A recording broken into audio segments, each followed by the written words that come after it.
Today we will be reading from the book Don't Turn Out the Lights, and the story I'm presenting to you is Strange Music by Joanna Parypinski.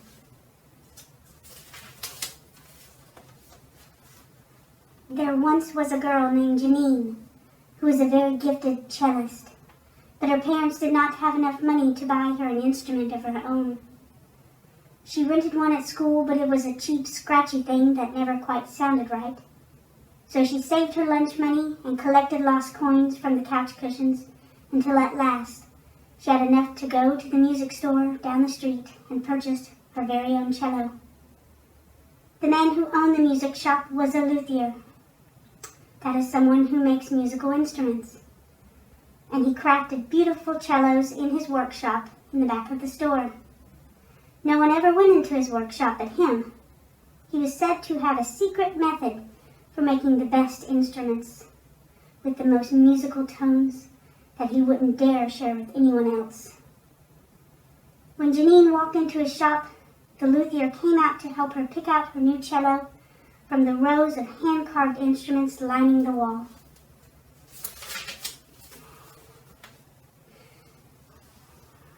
She pointed to each one in turn, and he gave her the price. She soon found that they were all too expensive for the little bundle of cash in her pocket.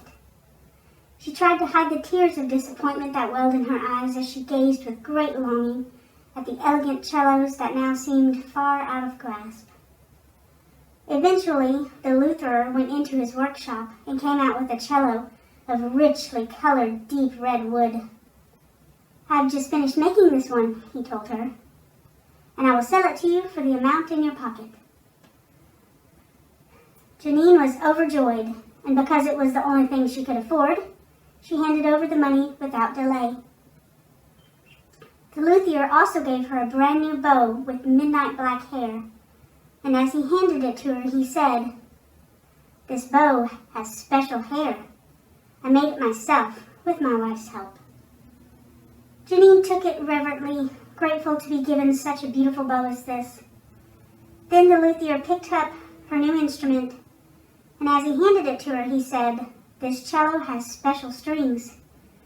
I made them myself with my wife's help." After supper that night, when her parents had gone to bed, Janine decided to try out her new cello.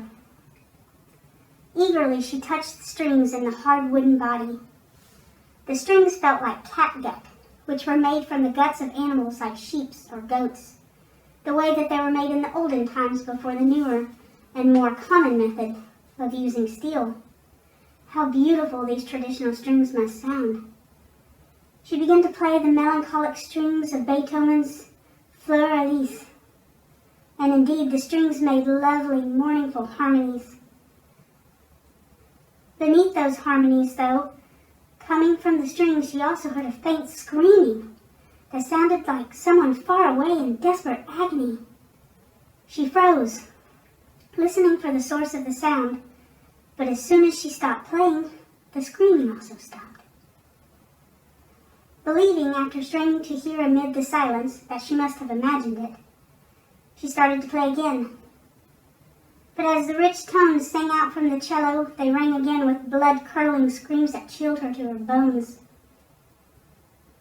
Desperately, she played louder and louder to drown out the terrible moans, but the more intensely she bowed, the more anguished and piercing the screams became, until they filled her ears with the sound of death.